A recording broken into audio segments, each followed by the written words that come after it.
Okay, so this is verse 6, chapter 5, confidence in the Lord's protection, which is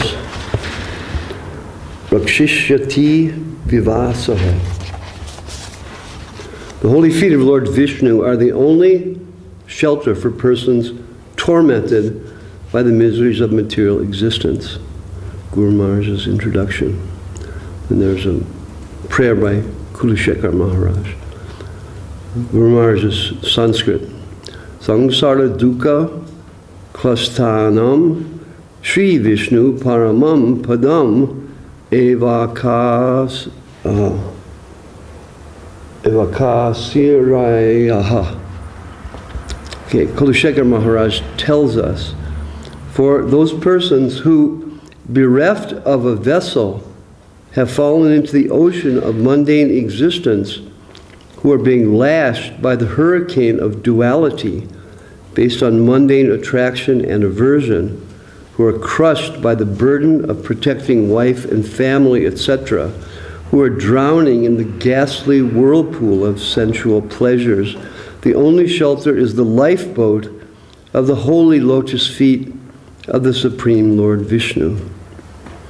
So here Kulashekar Maharaj gives us the example of the ocean and the lifeboat, which is, we think of that a lot, that it's the lifeboat of Lord Vishnu or Krishna, and the captain of that boat is our beloved Gurudev.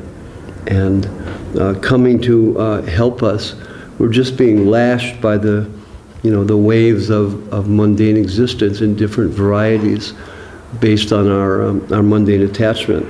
So what is the boat that they've given us? The boat is the shelter of the holy seva of their lotus feet.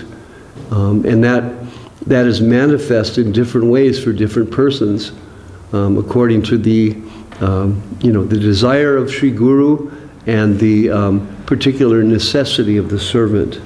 So the Guru is expert in throwing us a line in the midst of the waves. He knows exactly how to do it. And everyone is in a different position. Some are on top of the waves, some are on the bottom, some are in the middle. But the Guru sees. He clearly sees that, and he clearly knows. Even though those who are in the midst of the waves can't really tell where they are, where everybody else is, or anything. It's just barely enough to keep your head above water. But the Guru knows. So we're so fortunate to have that shelter, the boat of Lord Vishnu. And lashed by the duality, attraction, aversion. We want this, we don't want that, we want this, we don't want that. Constantly the mind is engaged in this kind of activities, and based on that attraction and aversion, people are drawn to each other, and families and so many other things are produced based on mundane attraction. That surrounds the whirlpool of sensual pleasure, sensual attachment. So that there's no other choice. It's a whirlpool. We're going to get sucked into it if we don't hang on to the rope sent by our beloved Gurudev. Of course, the rope comes in different ways. So even though here it's described that the wife and family, cause being drawn into the whirlpool, in a contrasting way, by the blessing of Sri Guru, the having a wife and family can become auspicious in devotional life, as it is necessary for the individual. So everything should proceed by the grace and the permission of Sri Guru, if not, directly by verbal communication. It must be at least within the heart. And if that heart connection is there, that's like the rope. And with that heart connection, it really doesn't matter what our position is in the waves, because we have the rope. So we have to hold, our duty is to hold on to the rope, and that holding on is the the blessing of service activities. So Kulashekar Maharaj is teaching us, just like allowing it to be hammered into us, what is our condition. And the metaphor gives like exact indication of what that position is. Everything in the world, like we've said, everything in the world points towards spiritual life. So particular metaphors given by here Kulashekar Maharaj and so many of the great souls in our line give clear indication of what is our state. Otherwise, it may not be as clear, just stated in terms of direct direct expression or whatever. So Maharaj, anything? Yes. Well, the first word describing the situation, he refers to bhava jala. Right? So I was for some other work, I was looking a little more closely at this word and this term, which I hadn't before. And I found it helpful. Bhava. So oftentimes we translate that as the world or equivalent with samsara. But bhava comes from bhu dhatu, which literally means just to be. To be, right. So bhava is just like existence or what is, so to speak. Or another perspective is that it's not only what is, but it's in what is in a state of being. So to refer to the world or to samsara as bhava is sometimes the term is also used like bhava chakra. Like I'm on this cycle or this wheel of states of being, and I can't stop that.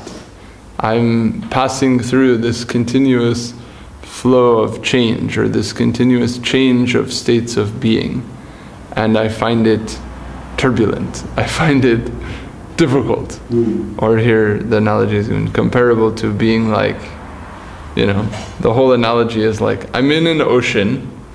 That ocean is having a storm coming on top of it.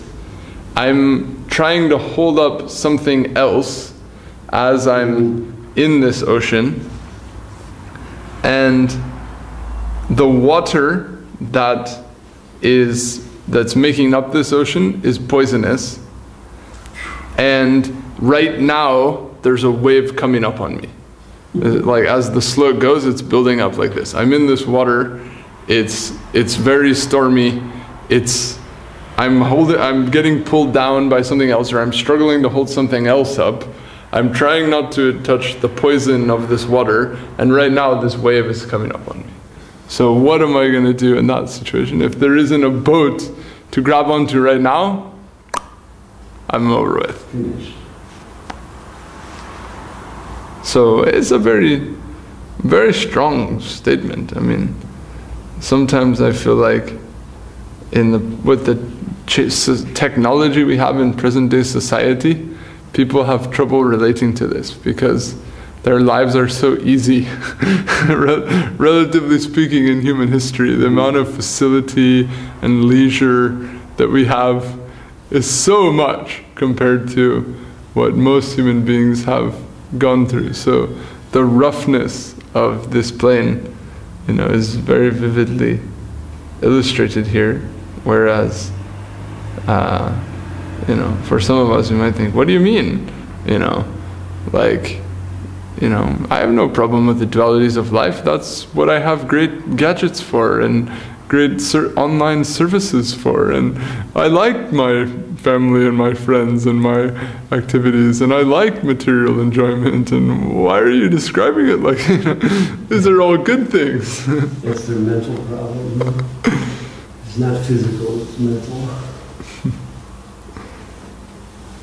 But if someone is, serious to analyze these things, and they see that this bhava sindhu, or this ocean of this continuous changing and of this state of being, in which each state of being along the way is being assailed, and yet we're holding on and becoming attached to it and seeking to perpetuate it when it's inevitably not possible, then we realize it is actually a recipe for suffering. It's unavoidable. So we can hope to get out of that when we connect with something that is not subject to it. In other words, a boat. In other words, the Lord. That's what I can say, Maharaj. You want to read this? I forgot to read the Sanskrit. Would you like to read the Sanskrit now? Okay.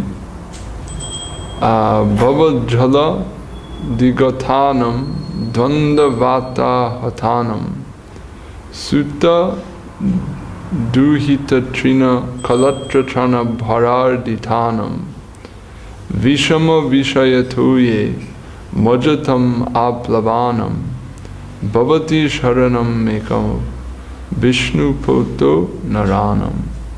Vishnu poto.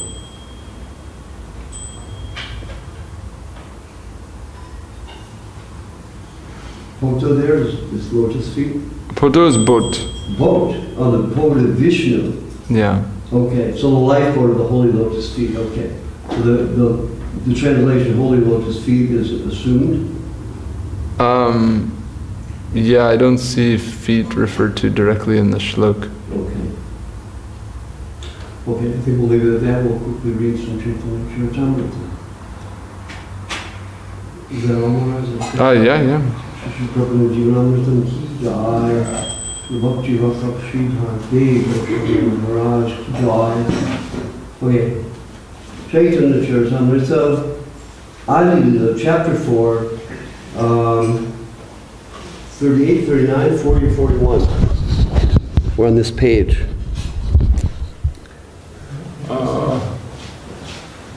Just we finished that. The 37, desire. okay. So now he's going to start explaining the second one. Okay. Okay.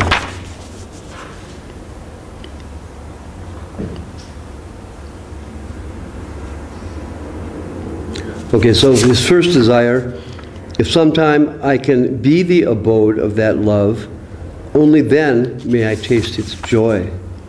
So Krishna is thinking like that. Now text 138.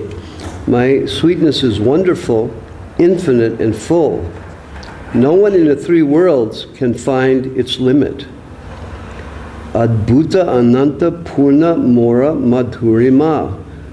Tri Jagate Ihara Kehanahi Paya Simma. Okay. Adbhuta, wonderful. Ananta, unlimited. Purna, full. Madhurima, that's sweetness. In all the three worlds. Tri Jagate. There is nothing like this. There's no limit to it. Simma, no limit. It's not to be found. Nahi keha. No one can find it. Okay. Next. Only Radhika, by the strength of her love, tastes all the nectar of my sweetness.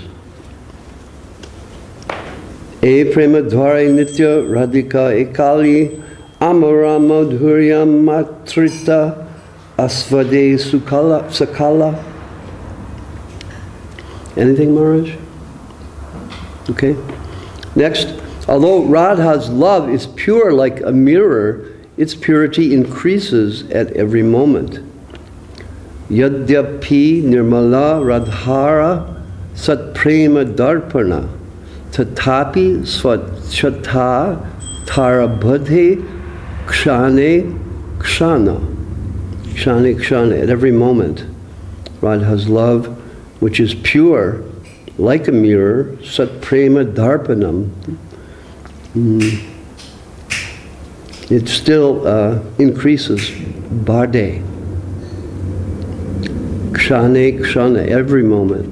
It's constantly increasing.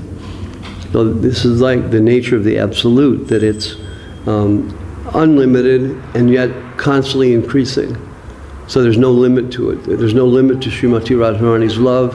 even though it's the peak of pure love, that peak is constantly increasing. This Krishna is describing. So even for the Supreme Lord, he can't understand what it is, because it's always going out of his reach. This is the nature of Srimati Radharani's love. So he's thinking like this, considering his descent as Sri Chaitanya Mahaprabhu. Oops. Anything, Maharaj? Okay. My sweetness also has no room for expansion, yet it shines before that mirror in newer and newer beauty. Amara madhurya nahi bhadite avakashe, e darpanera age nava nava rupe bashe. Okay, I said that. Okay, so the sweetness, madhurya,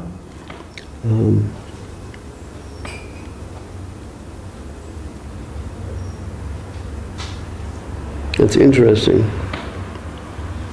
It says it has no room for expansion, but yet it shines in the mirror in newer and newer beauty. You want to explain that paradox, Maharaj? Bhaktivinoda Thakur says,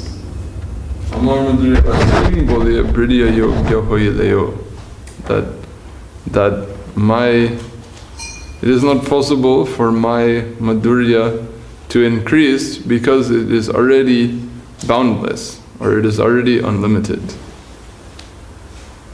Still, it is increasing. So it's ever increasing, but because it has no bounds, you'd think that it couldn't increase, but still it can.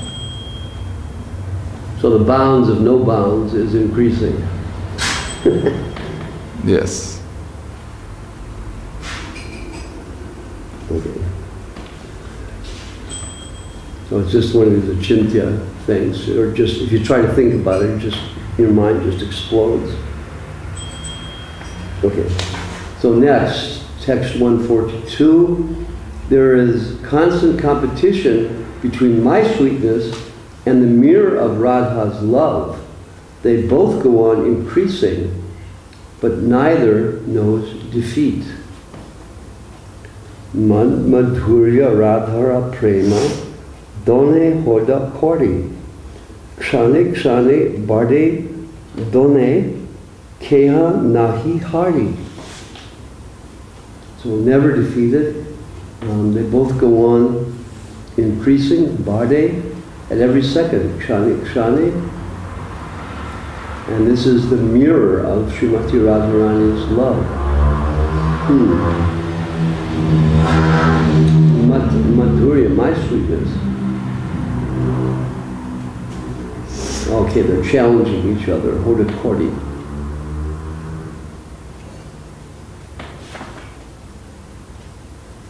So he's saying the mirror of Srimati Radharani's love, because it was spoken about in the previous couple of verses. Is that right, Maharaj? Just assumed here, huh? Yeah. Yeah, okay. Okay, text 143. My sweetness is always newer and newer. Devotees taste it according to their own respective love. Amara madhurya nitya nava nava hoya. Swaswa prema anurupa bhakti asvadoya. So that madhurya amara, my sweetness, Krishna says, it's nitya nava nava, always going on, eternally, newer and newer. Then swa prema anurupa, according to one's own love, the devotee bhakti asvadaya tastes the nature of that increasing sweetness based on his own love. So this is like applicable in transcendence, but I think, Maharaj, based on what the Gita tells us, that this also, as we become cleared of material attachment and attached to devotion, it goes stage by stage, we actually begin to feel something of it? Or is it only a shadow until we come to purity?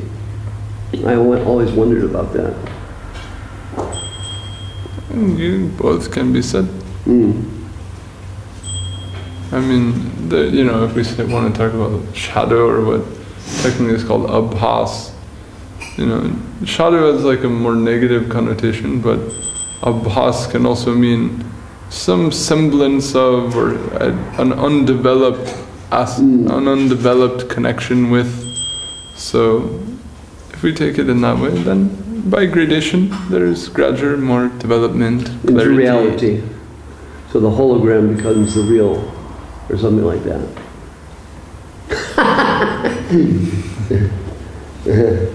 This is my mind. Okay. Anything else, Maharaj? No. Okay. Maybe 5 more minutes, huh? Yeah, sounds good. Okay. Devotees taste it according to their own respective love. Okay. Next, 144.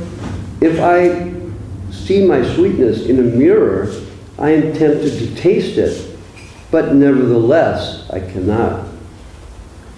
Darpana vedeki yadi apana madhuri asvadite hoya lobha asvadite nari. So, darpana adye, beginning in the mirror, deki apana madhuri. If I see my own sweetness in the mirror, I want to taste it. Asvadite. But nari, I'm not able to. So Krishna wants to, he can perceive the nature of his beauty.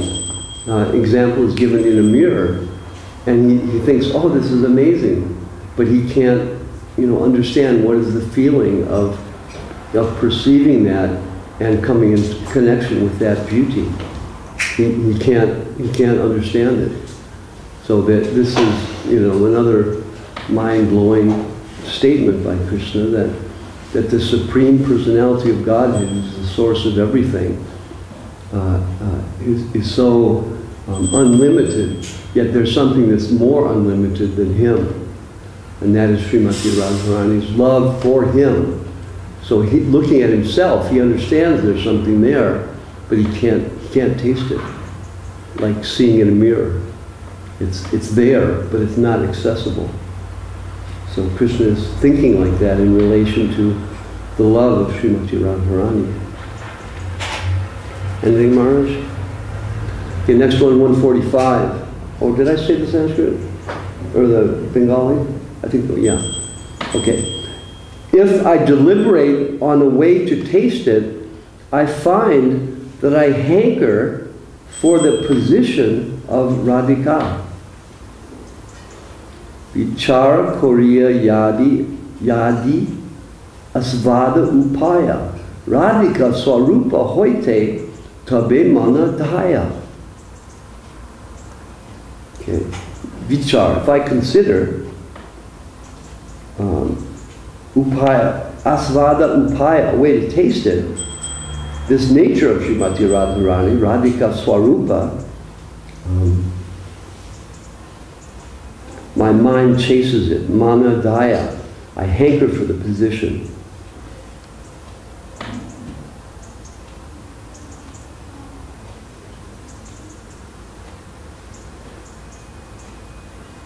Okay, I'll just read something Srila Prabhupada says. In the mirror of Radharani's heart, the transcendental features of Krishna appear increasingly new and fresh. In other words, the attraction of Krishna increases in proportion to the understanding of Srimati Radharani. Each tries to supersede the other. Neither wants to be defeated, increasing their intensity of love. Desiring to understand Radharani's attitude of increasing love, Lord Krishna appeared as Sri Chaitanya Mahaprabhu. Anything, Maharaj? Okay. Next, text 146. Yeah, we have time. Okay, this is from Lalita Madhava of Sri Rupa Goswami. spoken by Lord Krishna when he saw the beauty of his own reflection in a jeweled fountain in Dwarka. This is the translation. Who manifests an abundance of sweetness greater than mine, which has never been experienced before, and which causes wonder to all. Alas, I myself, my mind bewildered upon seeing this beauty, impetuously desire to enjoy it, like Srimati Radharani.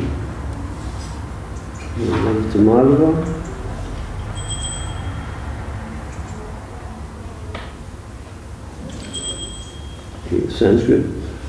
Apare kalita purva kash chatmakara kari spurata mama garyan esha madhurya puraha ayamaham apihanta prekshayam dugda cheta surabasam upabhoktum kamaya radikeva. Okay, Radhika Eva, like Srimati Radharani, comes to Radhikeva. He wants to enjoy upabhoktum, like Srimati Radharani. Sa rabhasam, translated as impetuously. Lupa chetaha, mind being bewildered. Krishna says, my mind is bewildered by this madhurya pura, this abundance of sweetness that I perceive in Srimati Radharani.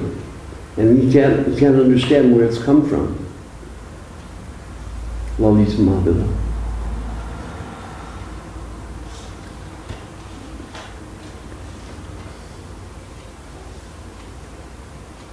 So Lalita Madhava is about Dwarka, Maharaj? Mm-hmm. Mm-hmm. Okay.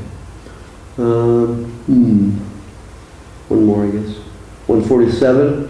The beauty of Krishna has one natural strength. It thrills the hearts of all men and women, beginning with Lord Krishna himself.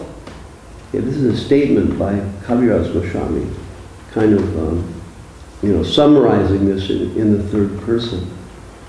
Krishna madhuryera eka swabhavika bala. Krishna adi nara nari koriye chanchala. Chanchala, perturbed, unsteady. We should it's rather chanchala. Chanchala. So it makes the hearts of nara nari, all men and women, perturbed. Kariye chanchala. And this is including Krishna himself. Krishna Adi. Starting with Krishna, all men and women are perturbed by the swabhavika, the natural beauty. Oh, I see. The beauty of Krishna, the Krishna Madhurya has, the sweetness of Krishna has swabhavika bala, natural strength. Swabhavika, what is that exactly, Maharaj? Possessing bhava, right, in the mood of like being. Swabhavika, natural, inherent in its own existence, of its own. Right. Okay, so the next one we'll read is 148, and I think we're done, huh, Maharaj? Should we stop now? One more. Okay, 148. All minds are attracted by hearing his sweet voice and flute, or by seeing his beauty. Even Lord Krishna himself makes efforts to taste that sweetness. Kaviraj Goswami is, giving us the essence. He's also tasting and conveying to us that that taste, so that we can get something of it. Like Maharaj was saying, based on our service and surrender, we begin to taste some aspect of that, transcendental reality. So all minds are attracted. We get to begin to enter into that in terms of actual, like reality, instead of the illusory attraction of the temporary world, which ultimately is attraction to Krishna. But it's all, here in this world we can say it is all shadow. Like Plato said in the cave, everyone has they're grasping at shadows. But coming out into the light, you see the real form and the real world. So that is, like our real existence in the spiritual world, in Krishna's land. Anything, Maharaj? Okay, one more. The thirst of one who always, I didn't say the Bengali. Just a minute. Shravane darshane akarshe sarva mana apana asvadite Krishna karana yatana. Okay. Hearing the sweet voice and the flute, everyone is attracted to and wants to taste that sweetness. So there's, within that attraction, there's the natural, inherent, inborn desire that we all have to come into contact with the sweetness of Krishna and reflected in this world in a distorted way. Okay. 149. The thirst of one who always drinks the nectar of that sweetness is never satisfied. Rather, that thirst increases constantly. E madhur yamrita pana sada ye kori. Trina shanti nahe trishna badhe nirantare. So that thirst, trishna, increases, badhe nirantare, constantly. Trishna shanti nahi, never satisfied. That thirst is never satisfied. That trishna.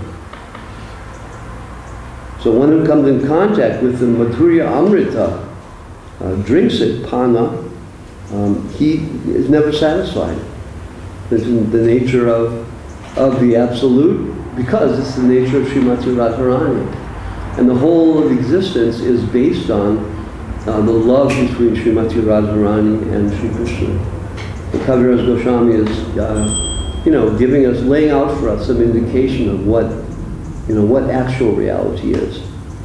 Not, so we can begin within our hearts to differentiate between the illusion and the reality. Even though it's very difficult at this stage, but by hearing Kaviraj Goswami and his description, we can kind of imbibe this in our hearts and begin to see it through, through the grace of our Guru. Tadvidi pranipatena pariprashnena sevaya. By trying to surrender, inquiring, and serving the lotus feet of the Guru, we can gradually come into the world of this reality that's being described by Kaviraj Goswami. Okay, I think we better stop here, Maharaj. We're just going to go on forever. So we're at text 150? Okay. Then such a person begins to blaspheme Lord Brahma. Just to give a hint of what's tomorrow. Okay. Sri Chaitanya Charitamrita ki jai, jai jai, Sri Chaitanya jai Nityananda, jaya Goita Chandra jaya Gaur Bhakta Vrinda.